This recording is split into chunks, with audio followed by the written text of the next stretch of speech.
Estimados estudiantes, muy buenas noches. Vamos a avanzar y continuar el avance de la región esternocleidomastoidea, segunda versión. Tema 26. Región esternocleidomastoidea o carotídea.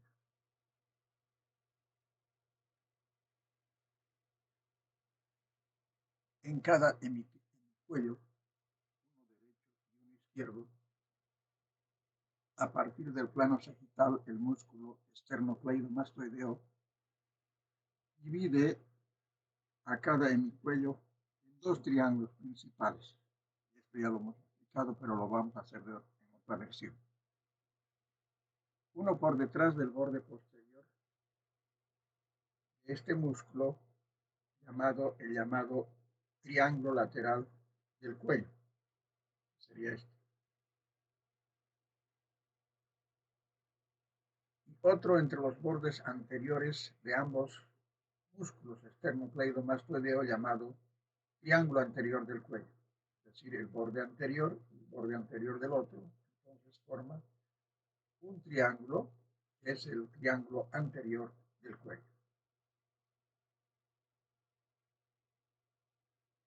Entonces, aquí tenemos el triángulo anterior, borde inferior de la mandíbula, uno de los lados.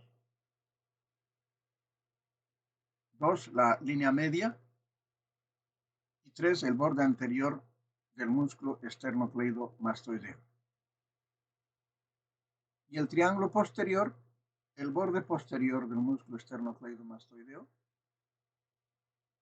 la clavícula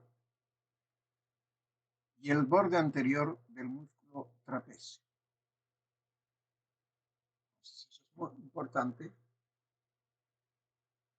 porque se encuentran elementos sumamente importantes para la vida. Aquí tenemos entonces el triángulo anterior, los límites, borde inferior de la mandíbula, arriba, la línea media y el borde anterior del músculo esternocleidomastoideo.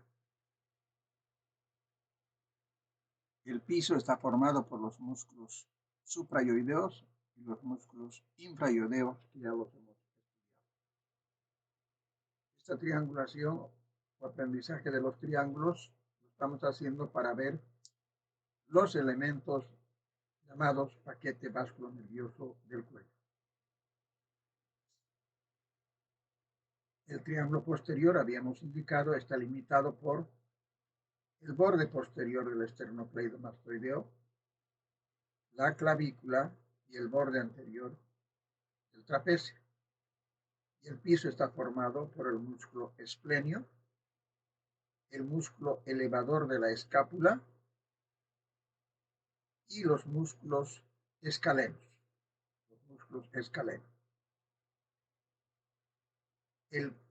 Y contiene además a los ramos cutáneos del plexo cervical y al nervio espinal.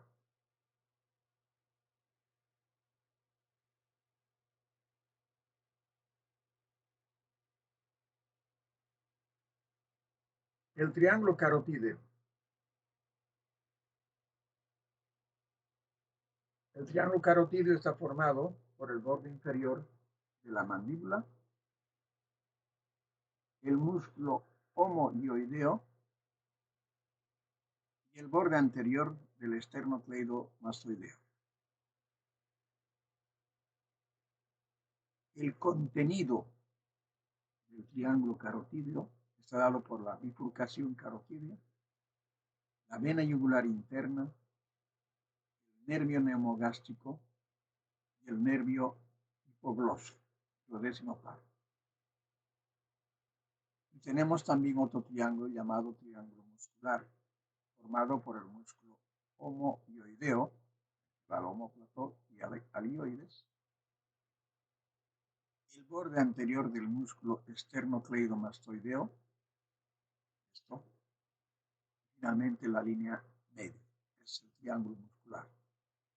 El contenido entonces de este triángulo muscular está dado por la glándula tiroides, que lo hemos estudiado, las glándulas paratiroides, el músculo tiroideo y la tráquea. Y otros triángulos, sin embargo, en el cuello tenemos el triángulo de Pirogov. El triángulo Pirogov está aquí. Los límites son el borde posterior del músculo biloioideo, que es la base del cuello, o digo del piso de la boca, formado por el hipogloso y el tendón intermedio del digástrico. Y aquí al medio se encuentra entonces una arteria, la arteria lingual. Contenido, la arteria lingual del triángulo de Pirogov. No confundir con el ángulo de Pirogov. El triángulo de Beckland. Los límites son el borde posterior del músculo hiogloso. Este es el triángulo de Beckland. El borde posterior del músculo hiogloso. El hueso hioides y el vientre posterior del músculo digástrico. El vientre posterior del músculo digástrico. El contenido, aquí tenemos el nervio hipogloso y una arteria por debajo, que es la arteria lingual. Nervio hipogloso y arteria lingual. El triángulo de Faraday, constituido por un lado la vena yugular interna, que es esta. El otro lado está constituido por las venas tirolingofaringofacial. Estas son las venas tiroideas, linguales, faciales y faringias. Y además está formado por este nervio, que es el nervio hipogloso. Entonces se forma este triángulo. En este triángulo es útil para encontrar la bifurcación de la arteria carótida primitiva. Está aquí, la carótida primitiva es esta, y aquí se está dividiendo en carótida externa y carótida interna. Se lo reconoce porque la interna no tiene ramas. En cambio, la externa sí tiene muchas ramas. Para eso, entonces, durante una cirugía, estos triángulos nos sirven para reencontrar los vasos. Si hay un tumor, todo se deforma. Entonces, es muy difícil. El triángulo de Sedilot. Sedilot, que sirve incluso para colocar catéteres a la vena yugular interna. Los límites del triángulo de Sedilot son el fascículo external del músculo esternocleidomastoideo, y el esternón, fascículo external, luego el fascículo clavicular del esternocleidomastoideo, y ahí entre esos dos hay un espacio, aquí, este pequeño espacio, y además abajo la clavícula. Entonces ahí vamos a encontrar el nervio frénico. Podría servirnos, por ejemplo, para bloquear tal vez el nervio frénico en alguna situación. Pero ahí tenemos entonces el triángulo de Sedilot. Y esto que lo vamos a estudiar mañana es el triángulo posterior, que no lo vamos a tocar hoy, sino mañana. Bien. La clase de ayer estudiamos las arterias, ahora vamos a estudiar las venas del cuello, de la región, es decir, carótida. Vamos a encontrar entonces en la porción superficial, inmediatamente después de la piel, en el tejido celular vamos a encontrar la vena yugular externa. Esta es la vena yugular externa, está por delante del músculo esternocleidomastoideo. vamos a encontrar a las venas temporales y maxilar interna. Vamos a encontrar las venas, estas dos yugulares anteriores. Y en profundidad vamos a encontrar, obviamente, a la vena yugular interna.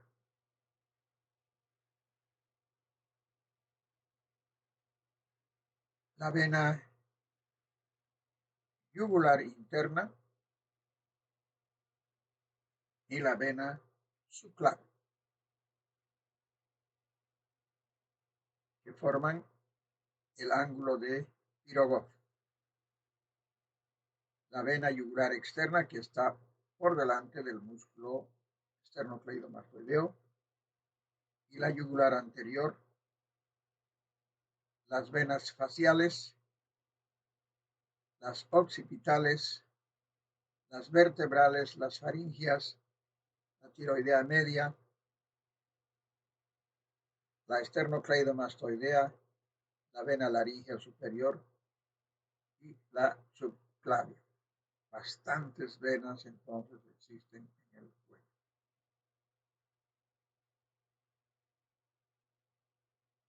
Aquí tenemos la vena yugular interna derecha y aquí tenemos la vena subclavia.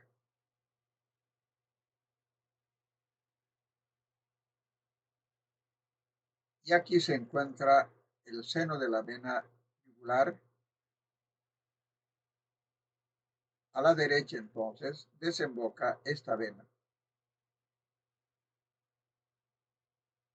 A la izquierda tenemos el ángulo de Pirogov.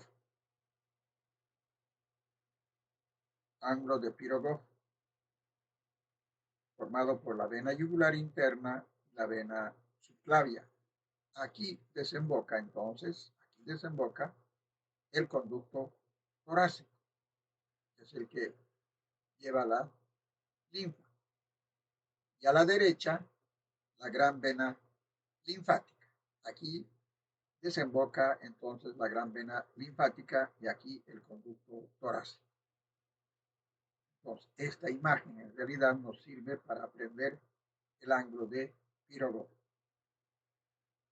a derecha y a izquierda. Las venas están también desembocando, la vena yugular externa en ambos lados.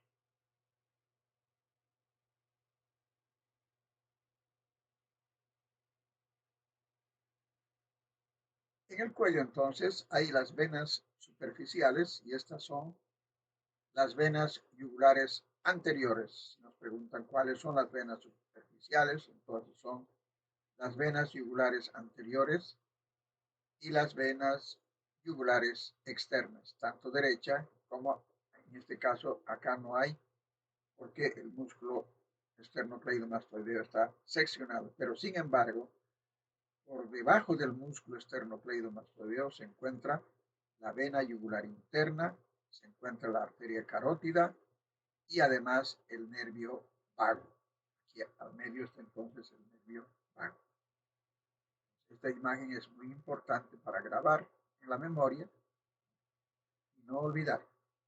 Esta vena yugular externa es la que podemos utilizar para colocar un catéter y luego entrar hasta el corazón en un porcentaje pequeño. Pero la yugular interna entra directo o en la vena subclavia, sobre todo en la vena subclavia derecha.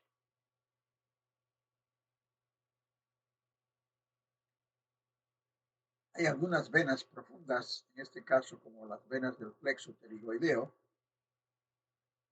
Y también aquí tenemos la vena facial, que va a desembocar en la vena yugular interna.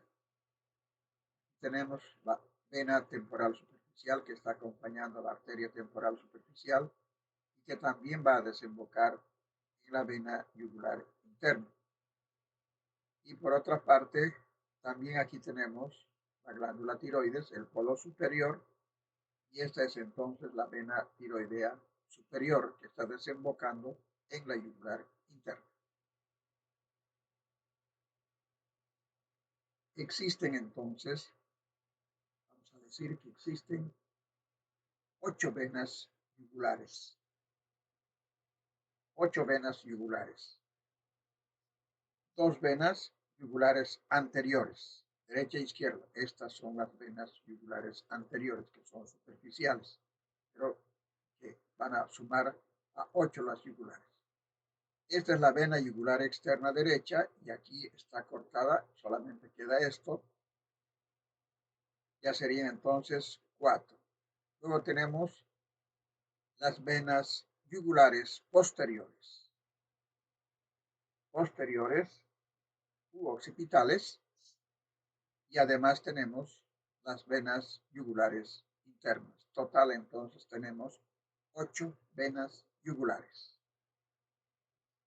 Y además también tenemos otra vena, que es la vena vertebral. La vena vertebral.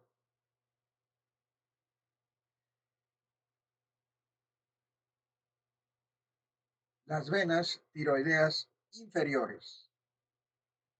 Esta es la vena tiroidea media y esta otra la vena tiroidea inferior izquierda y la otra la vena tiroidea inferior derecha. Estas venas, tanto la tiroidea superior, la vena tiroidea superior está desembocando en la yugular interna.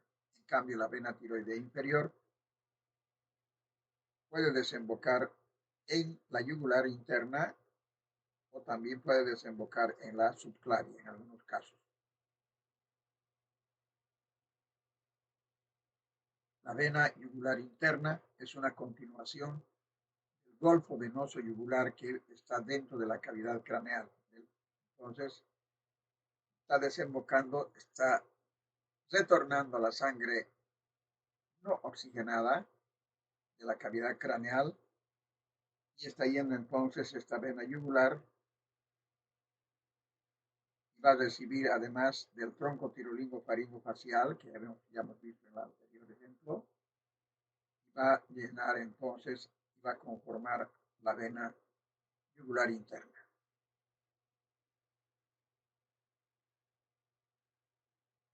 Entonces, algo más que quiero explicar es que la vena yugular interna, la vena subclavia,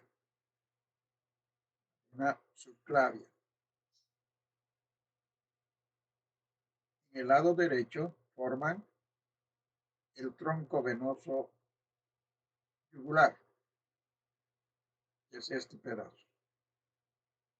Cambia a la izquierda, la vena yugular interna y la subclavia directamente van a formar el tronco venoso brachiocefálico izquierdo. Y aquí estos dos están formando el tronco venoso brachiocefálico derecho, que es cortito. En cambio, el tronco venoso brachiocefálico izquierdo es largo. La unión del tronco venoso yugular derecho con el tronco venoso yugular izquierdo va a formar esta vena que es la vena cava superior, va a formar la vena cava superior que va a estar desembocando en la aurícula derecha, llevando prácticamente la sangre de la cabeza, del cuello y estas las subclavias de los miembros superiores para el corazón. Entonces está aquí un elemento importante. Y por otra también tenemos aquí las arterias que están por detrás. A la derecha este tronco arterial brachiocefálico, la arteria carótida primitiva y la arteria subclavia. A la izquierda directamente la arteria carótida nace del callado de la aorta y la arteria subclavia también que nace directamente del callado de la aorta. Entonces esta zona es la zona que tenemos vulnerable. Prácticamente aquí nos está defendiendo solamente el esternón, el mango del esternón. Cualquier lesión se produce una grave hemorragia que dura apenas un minuto.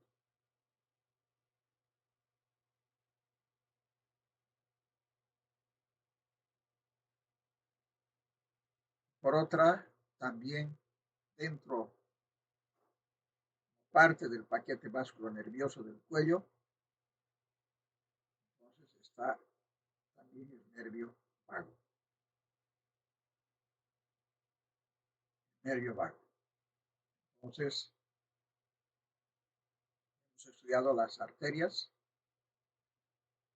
el cuello, hemos estudiado la vena, las venas, la vena yugular interna, el nervio vago ahora nos toca estudiar. Pero también vamos a estudiar a la cadena simpática cervical, estos que se originan del ganglio simpático cervical superior, el ganglio simpático cervical medio y el ganglio simpático cervical inferior, ganglio estrellado. Vamos a ver entonces también el plexo cervical que se encuentra en el cuello.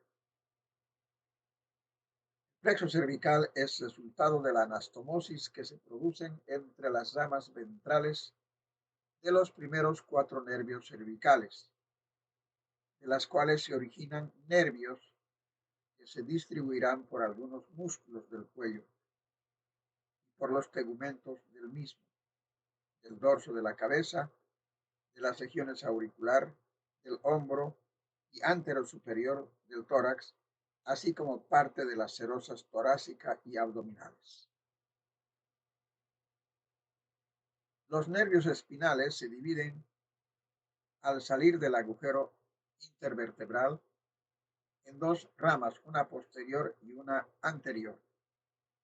El ramo posterior está destinado a los tegumentos y a los músculos de la parte posterior del cuerpo, y el ramo anterior inerva los músculos y la piel de la parte anterior del cuerpo. Los ramos anteriores de los nervios cervicales y el primer nervio torácico forman el plexo cervical y posteriormente van a formar también parte del plexo braquial.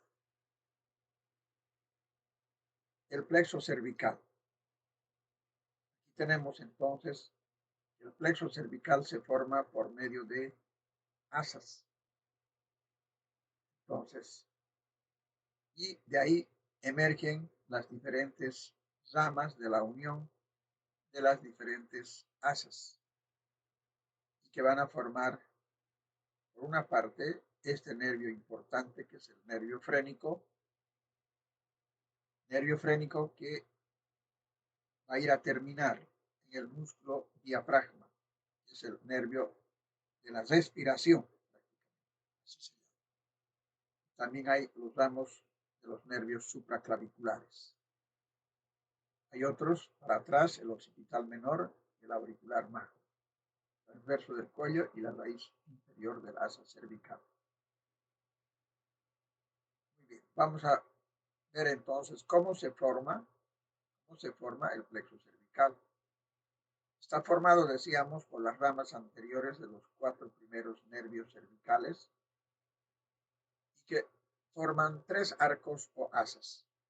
Uno es el asa del atlas, que forma entre C1 y C2. Entonces aquí tenemos C1 y C2. Esta es la primera asa.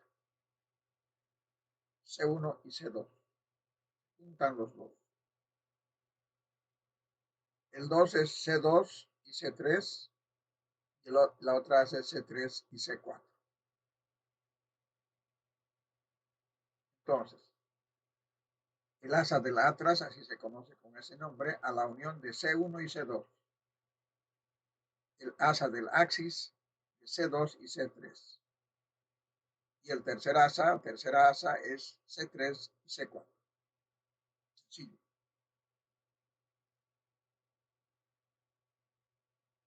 Hablando de otra manera, C1 y C2, el asa del atlas, C2 y C3, el asa del axis, C3 y C4 el tercer asa. Las ramas del plexo están divididas en ramas superficiales y ramas profundas. Las ramas superficiales son parte de lo que se denomina el plexo cervical superficial, que son la rama cervical transversa, la rama auricular, la rama mastoidea, la rama supraclavicular y la rama supraacromial. Esas son sus ramas. Nosotros hacemos un esquema para ubicarnos. Decíamos que el asa del atlas se forma entre C1 y C2 y el asa del axis entre C2 y C3. De esta asa se originan tres nervios: el ramo mastoideo, el rama auricular y la rama transversa. El asa C3 y C4 va a formar la rama supraclavicular y la rama supraacromial. Entonces, haciendo este esquema creo que se entiende mejor. Si lo acomodamos a un cadáver, un paciente, también vamos a tener entonces la rama auricular, la parte posterior de la oreja, la rama mastoidea más posterior, la rama cervical transversa, por encima de la clavícula la rama supraclavicular, por encima del acromión la rama supraacromial. Está entonces las ramas del plexo superficiales del plexo cervical. Las ramas profundas del plexo cervical profundo se dividen en ramas ascendentes, que son el nervio recto lateral y el nervio recto anterior menor. Esas son las ramas ascendentes. Las ramas descendentes son la descendente interna y el nervio frénico. Las ramas internas, el nervio recto anterior mayor y el nervio largo del cuello. Las ramas externas, el nervio del esternocleidomastoideo y el nervio del trapecio, nervio del angular y el nervio del romboides. Entonces, las ramas externas son las más numerosas, son 4. Las ramas descendentes son la descendente interna y el nervio frénico, que este es uno de los nervios más importantes. Igual, si nosotros recurrimos a hacer un esquema de las ramas del plexo cervical profundo, podemos decir que el asa de C1 y C2, el asa del atlas, forma las siguientes ramas: el nervio recto lateral y el nervio recto anterior menor de la cabeza y el nervio recto anterior mayor de la cabeza. O sea, son 3 ramas profundas que está dando esta primera asa. No da, porque en el anterior hemos visto que no daba ni una rama la primera asa, el asa del atlas. No da ramas superficiales, solo da ramas profundas. Repito, el nervio del recto lateral, el nervio del recto anterior mayor y el nervio del recto anterior menor. El asa del axis de C2 y C3 da muchas ramas, es decir, da muchas ramas. Entonces, va a dar la rama descendente interna, da la rama del nervio esternocleidomastoideo, el nervio del trapecio, el nervio del angular y el nervio del romboides. Y además va a dar el nervio largo del cuello. Las ramas del asa de C3 y C4 le va a dar una rama de complementación a la rama descendente interna que va a formar el asa del hipogloso. Asa del hipogloso. No es propiamente el nervio hipogloso, sino es solamente asa. Una asa. Y las ramas de C3, de C4, van a formar el nervio frénico y a veces también el 5. Entonces, recordar el número 345, quiere decir, es el origen del nervio frénico, nervio que va y termina en el músculo diafragma. Este es el nervio de la respiración. Entonces, un nervio motor, según algunos, y según otros, es un nervio mixto. Pero con este esquema sale más fácil ver. Entonces, aquí tenemos nuevamente el esquema de los ramos motores o profundos y los ramos cutáneos o superficiales, y además hay los ramos comunicantes. 3 tipos de ramos que existen: ramos superficiales o cutáneos, ramos motores o profundos y los ramos comunicantes. Entonces, este es el nervio espinal, 11º par. Después lo vamos a estudiar en la próxima reunión, en la próxima región, mañana. Va a tener 2 orígenes. Tiene un origen central de una rama y un origen cervical. Y están entonces la primera asa, la segunda asa 2 y 3, y la otra la 3 y 4, que va a dar entonces los diferentes ramos superficiales y profundos que hemos mencionado anteriormente.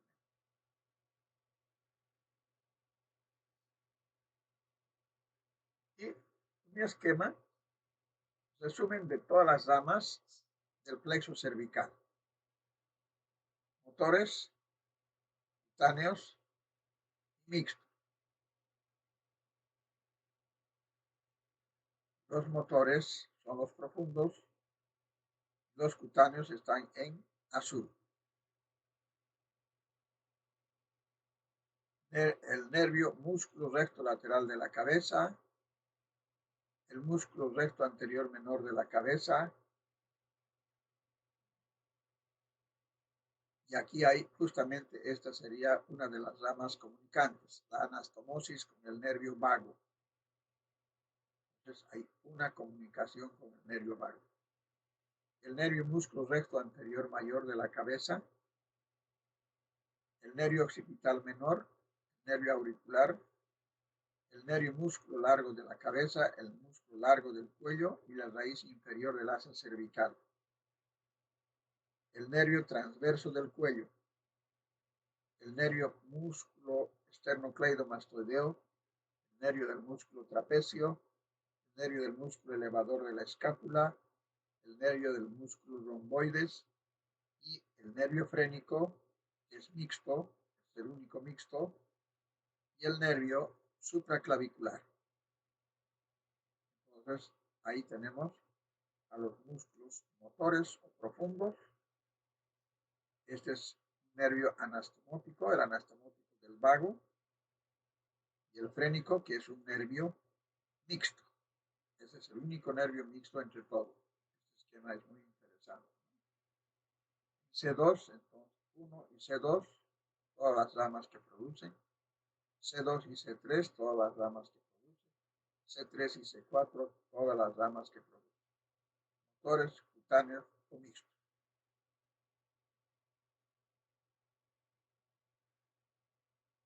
Esto es para mostrar al nervio frénico en el cuello y en el tórax.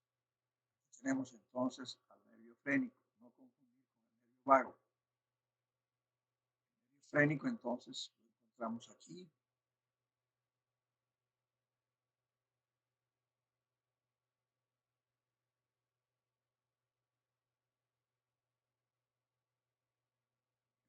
obviamente formándose de las ramas 3, 4 y 5, ¿no?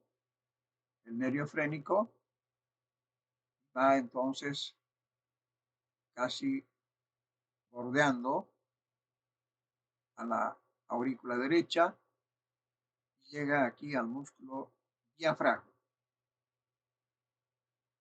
músculo respiratorio. Muy importante este nervio.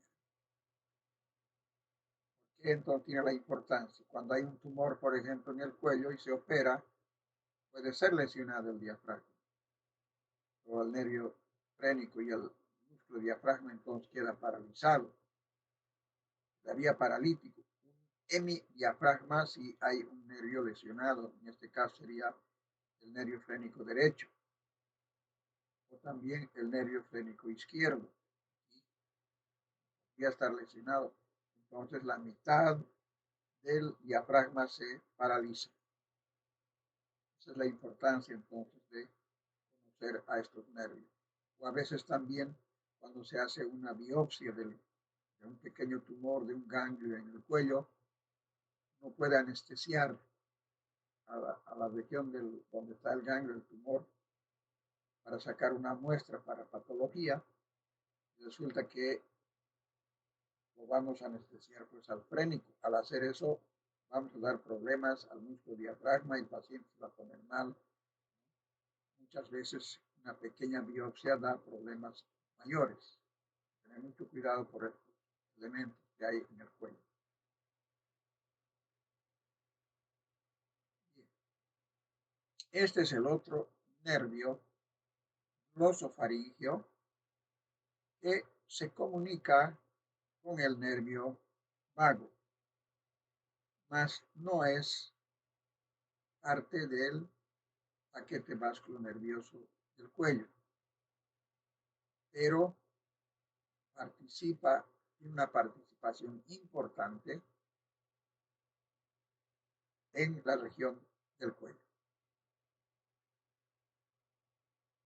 Tiene impulsos aferentes e impulsos eferentes. Inerva a la lengua, a la faringe, a la glándula parótida, que es la glándula mayor, diríamos, en la producción de la saliva. Y aquí también llega a la región estilofaringea para inervar. Entonces tiene su participación el glosofaringeo noveno par craneal. Este nervio se origina en el bulbo, en el núcleo salival inferior, en el núcleo ambiguo y en el tracto solitario, tanto en la porción superior e inferior. Y entonces ahí sale el nervio glosofaringeo.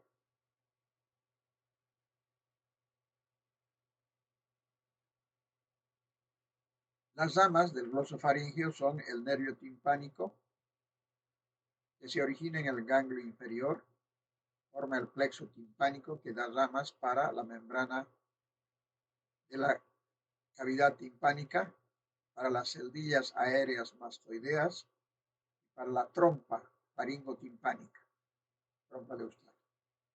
Forma el nervio petroso superficial menor y contiene fibras secretomotoras y vasodilatadoras para la glándula parótida.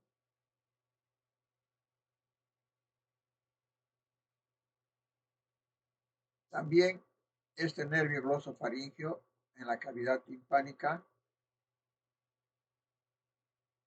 contiene fibras adherentes viscerales, presinápticas, parasimpáticas para el ganglio óptico y también fibras somáticas aferentes para la cavidad timpánica y la trompa de Eustaquio, la trompa auditiva. Se une con las fibras simpáticas del plexo carotídeo interno a través del nervio carótico timpánico para formar el plexo timpánico.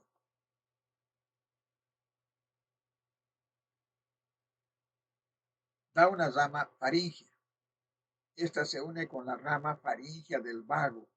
Ustedes entonces que tiene comunicación con el vago y con ramitas también de la cadena simpática. Todas ellas proporcionan fibras sensitivas generales a la mucosa de la faringe. La rama para el estilo faríngeo, rama motora que se origina cuando el nervio glosofaríngeo cruza por este músculo. Entonces aquí tenemos el músculo estilofaríngeo y aquí el nervio glosofaríngeo. Y le va a otorgar aquí una rama al nervio vago. Es el nervio vago. Es lo que se llama el nervio, el seno carotídeo.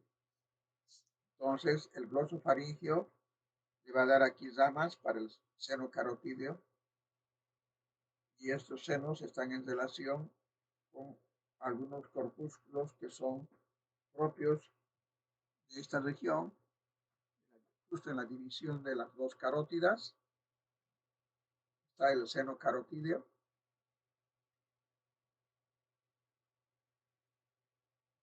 y también acá hay ramos, ¿no?, del vago y también entonces del glosofaríngeo.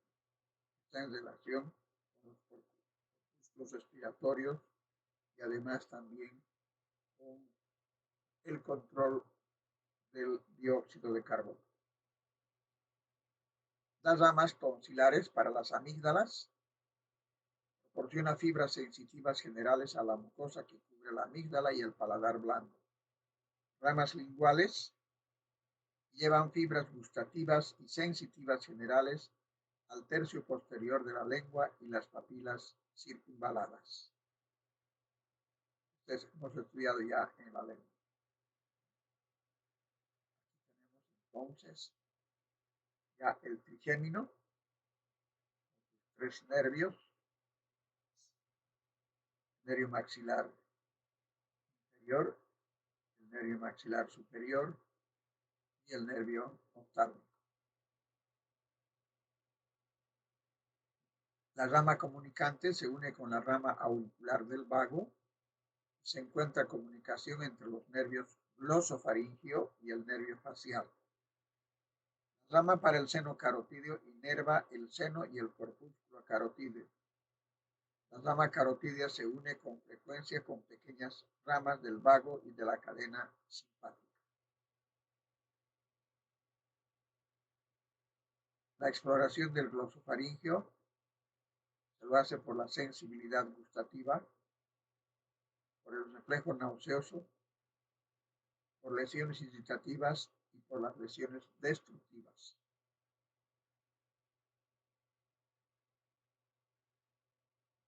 Entonces hemos estudiado por tu participación.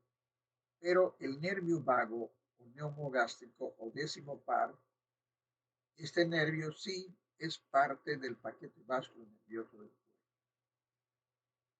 Entonces, tiene un origen real que se origina en el motor principal del núcleo ambiguo, la fibra parasimpática en el motor dorsal del vago y el sensitivo en el núcleo solitario y en el núcleo espinal del trigémino. Y el origen aparente sale en el surco lateral del bulbo, entre la oliva vulvar y el pedúnculo cerebeloso inferior. Entonces, ahí tenemos, este es el nervio del trigémino, y aquí tenemos la oliva vulvar, y aquí vamos a tener entonces las ramas que corresponden al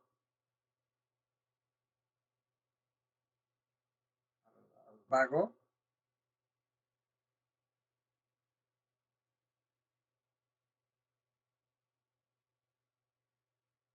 Es un nervio complejo, es sensitivo, motor, vegetativo y parasimpático.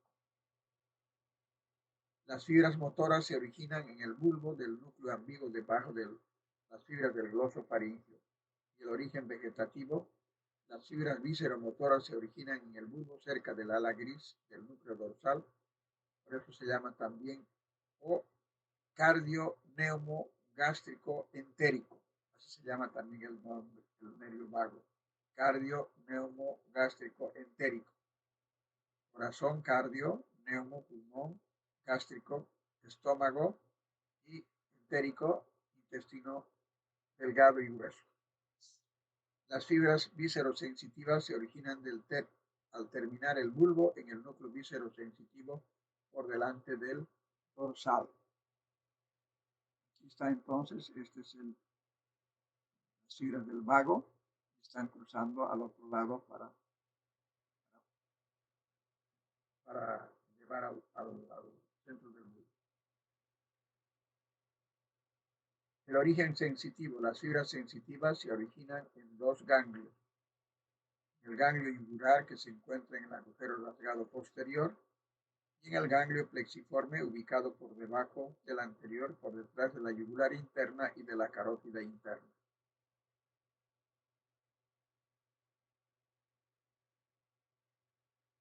El nervio vago neumogástrico décimo par tiene un trayecto.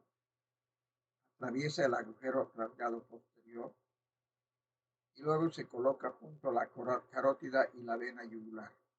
Entonces aquí la carótida y la vena yugular, y al medio está entonces el nervio vago.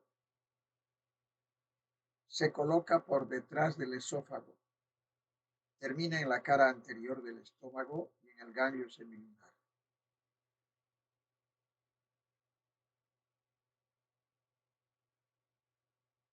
Cuando está debajo de la base del cráneo, por delante está en relación con el nervio glosofaringeo y la arteria carótida interna. Por detrás está en relación con el nervio espinal, decimoprimer par, el seno petroso inferior y la vena yugular interna. Más abajo, ya en el espacio retroestilio, se encuentra en el canal que forman las caras posteriores de la arteria carótida interna y la vena yugular interna, presentando su ganglio plexiforme que se relaciona por delante y afuera con la vena yugular interna, por delante y adentro con la carótida interna, por detrás lo cruzan el espinal, el hipogloso, que está anastomosado con el ganglio yugular y el simpático cervical. En el cuello, el nervio vago neumogástrico sigue en el canal que forman las caras posteriores de la vena yugular interna y la arteria carótida interna. Entonces ahí tenemos, cuando ya se divide, aquí a esta altura, ya se encuentra ahí junto con la carótida el nervio vago.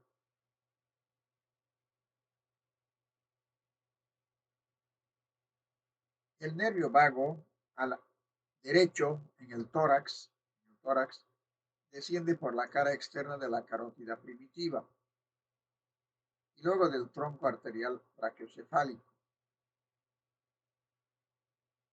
pasando por delante de la arteria subclavia derecha y por detrás del tronco venoso brachiocefálico derecho. Desciende luego por fuera de la tráquea, cara derecha, y por dentro del callado de la vena ácido, y luego pasa por detrás del bronquio derecho, formando parte del plexo pulmonar. Debajo del pedículo pulmonar se reconstituye y desciende por la cara lateral y luego posterior del esófago, por donde atraviesa el diafragma. Entonces, estamos viendo aquí, el nervio vago va a estar descendiendo y va a estar a ambos lados del esófago. Y luego este ramo va a venir hacia adelante. El ramo izquierdo va a venir hacia adelante y el ramo derecho se va a ir hacia atrás del estómago.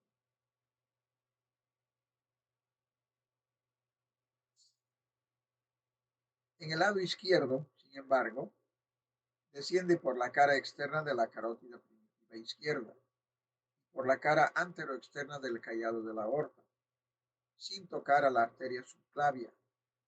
Desciende por detrás del bronquio izquierdo, por delante de la aorta y entre el esófago y la pleura y pulmón, donde forma parte del plexo pulmonar.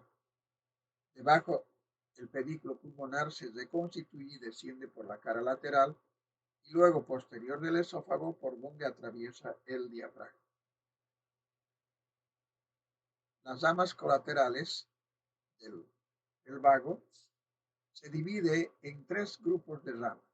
Hay ramas cervicales, ramas torácicas y ramas abdominales. Entonces, tenemos las ramas cervicales, las ramas torácicas y las ramas abdominales. Las ramas cervicales. El primer ramo es el ramo meningio, que se desprende en el agujero rasgado posterior del ganglio yugular y vuelve al cráneo y se distribuye en la dura madre próxima. 2. El ramo anastomótico de la fosa yugular, considerado también como el ramo del facial. Sale del ganglio yugular y penetra por el ostium introitus y se anastomosa con el facial en la tercera porción del acueducto de Falopio.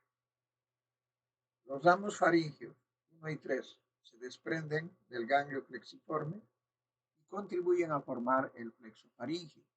Inervan a los músculos constrictor medio y constrictor inferior de la faringe, al faringo estafilino, al palato estafilino y al periestafilino interno. Los ramos cardíacos cervicales superiores, que son 2, descienden por la cara externa y luego por la cara anterior de la arteria carótida primitiva y del tronco arterial brachiocefálico a la derecha, termina en el plexo cardíaco anterior.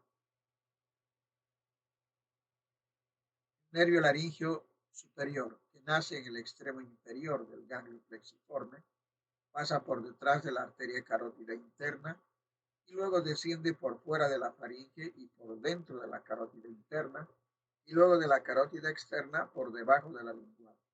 Llega hasta el asta mayor del hueso hioides, donde se divide en dos ramas terminales.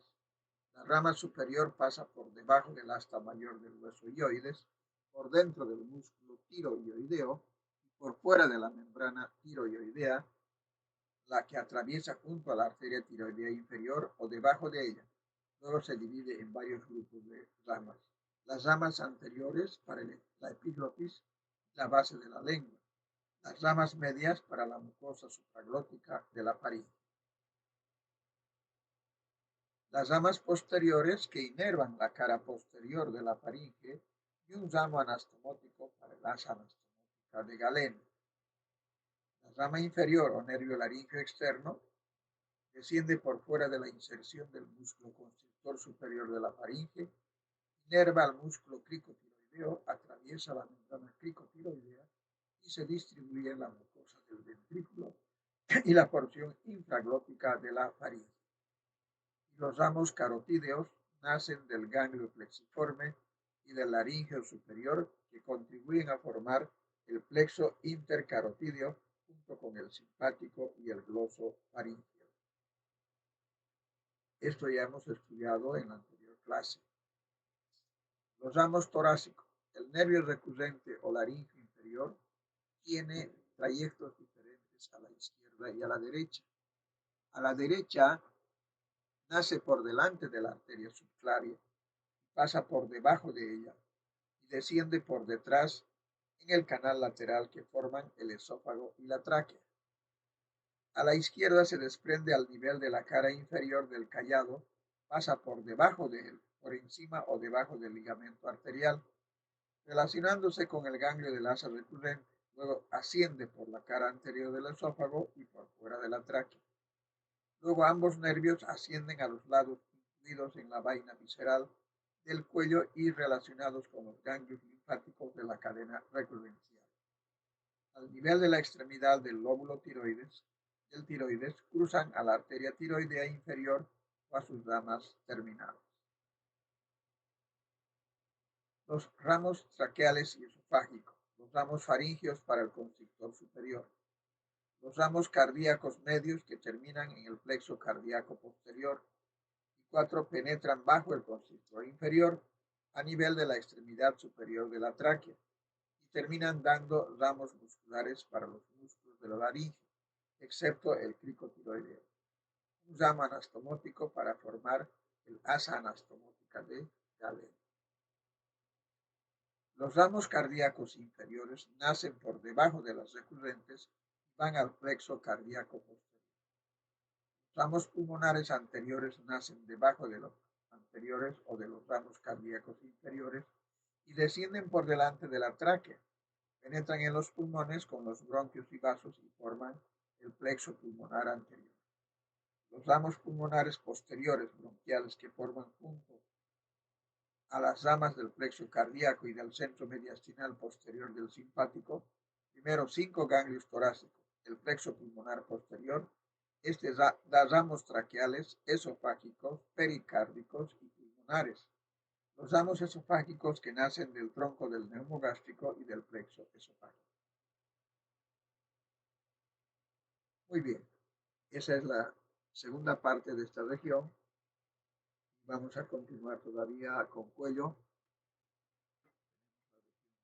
clavicular. Entonces, hasta el día de mañana. Gracias. Mañana, miércoles, jueves. El jueves es cirugía. El viernes.